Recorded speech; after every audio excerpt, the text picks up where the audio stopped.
Bom, e o ministro do Supremo, Alexandre de Moraes, determinou a soltura de 90 manifestantes presos no 8 de janeiro. A decisão foi anunciada na noite dessa segunda-feira. No entendimento de Moraes, os acusados não representam mais riscos às investigações.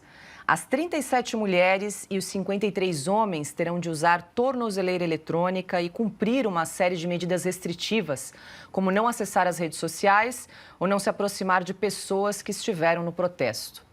Elas também tiveram os passaportes suspensos. Ainda ontem, a Procuradoria-Geral da República pediu a condenação de 40 presos por causa dos atos na Praça dos Três Poderes. As penas podem chegar a 30 anos. Fernão, ao todo, a Procuradoria-Geral da República já denunciou 1.390 pessoas por envolvimento nas manifestações do dia 8 de janeiro e após aí quase 8 meses, o ministro Alexandre de Moraes entendeu que esses 90 manifestantes não representam mais risco às investigações e ontem liberou aí 90 alvarás de soltura com restrições. O Alexandre de Moraes está virando, ele é a urna eletrônica, né?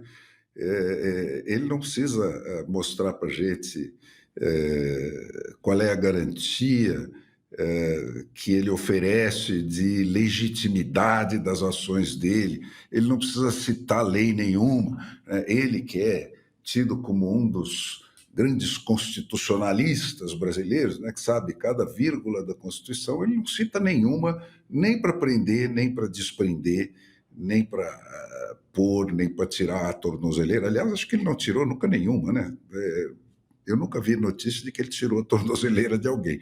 Ele vai pondo tornozeleira aí, né? Ele tirou de bandidos perigosos, né? Tipo estuprador, não sei o que ele soltou para poder prender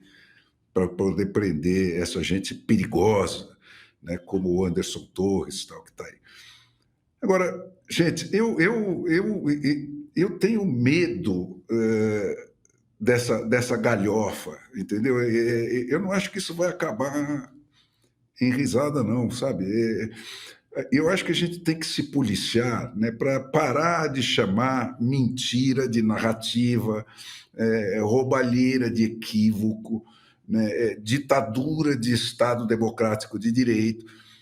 Se a gente não restituir o significado que os dicionários atribuem às palavras da língua portuguesa, não vai ter volta do buraco em que estão tentando enfiar a gente, né?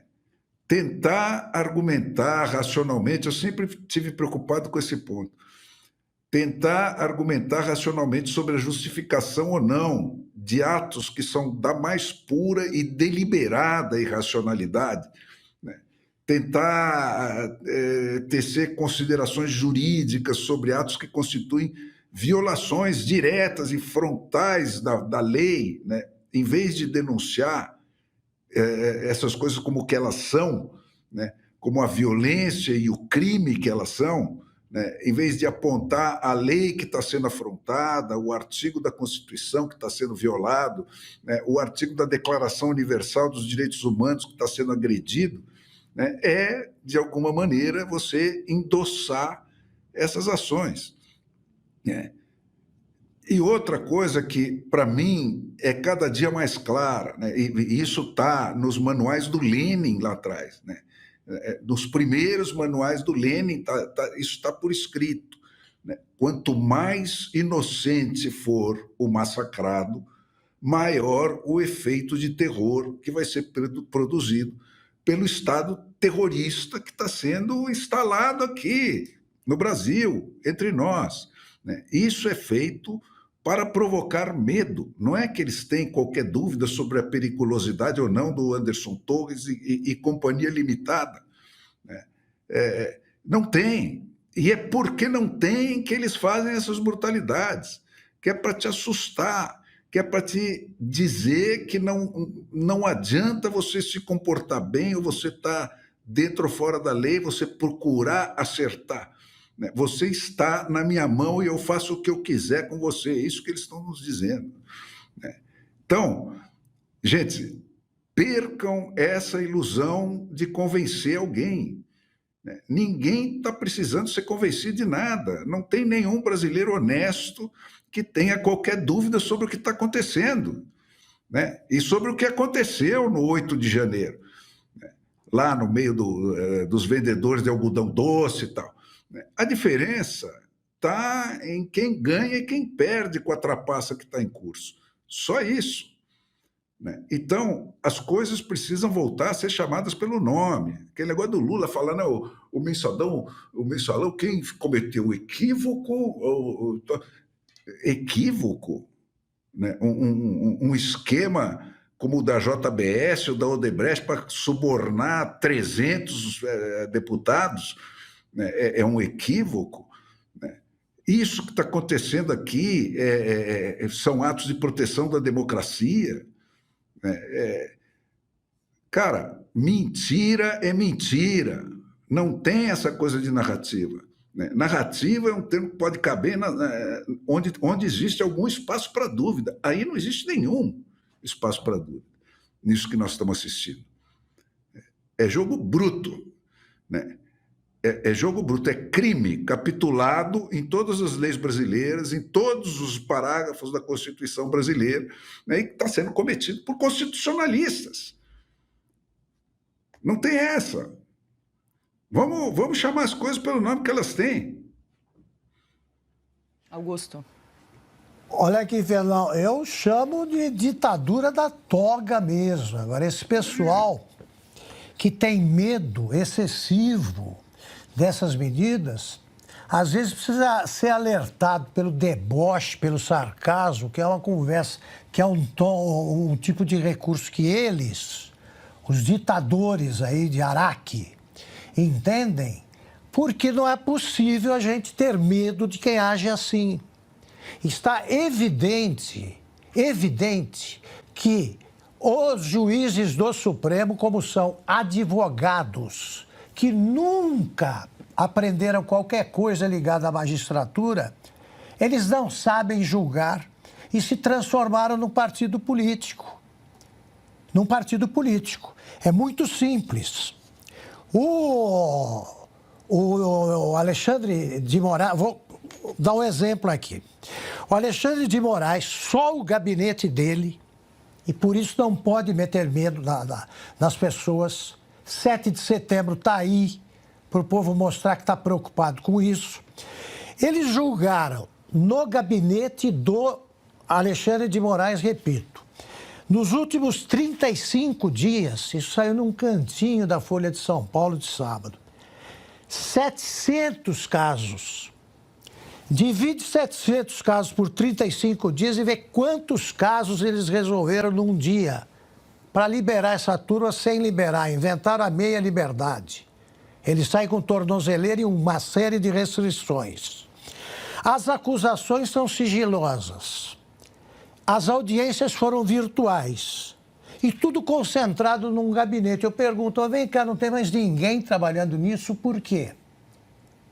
Ele decide o destino de centenas de pessoas e depois que aparece essa expressão, ao todo, 1.390 pessoas foram denunciadas pela Procuradoria-Geral da República, que não vale nada, que muda de ideia conforme o interesse do titular, do dono, por envolvimento nas manifestações. Depois de 7 meses presos, o ministro entendeu que esses manifestantes não representam mais riscos às investigações e, no entanto, elas continuam sujeitas às restrições. O que vai acontecer? Que se não usar a tornozeleira eletrônica, eles vão fazer o que não fizeram sem tornozeleira, como diz aí a própria explicação, que eles tentam dar isso aqui. Por que os outros ministros não entram nesses casos para libertar gente presa há mais de meio ano? Há mais de meio ano. Estão cumprindo pena sem julgamento, sem condenação. E eles soltam em lotes. É preciso mostrar que ou o país reage a isso, ou então vai para o terreno do deboche mesmo. Eles não se baseiam em lei nenhuma, é tudo ilegal. A Constituição já não vigora. A gente repete aqui todo dia, não vigora. Um ministro faz o que quer.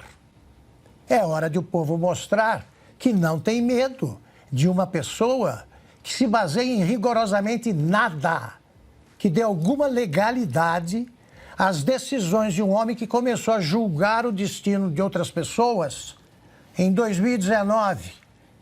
O Alexandre de Moraes era promotor, habituado a só acusar, e professor de direito constitucional, que está fazendo o contrário do que ele defendeu em todos os livros e aulas.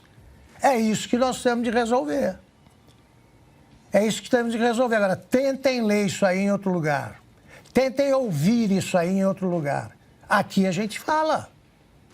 Aqui a gente fala. E o Alexandre de Moraes aí diz, estamos no finzinho.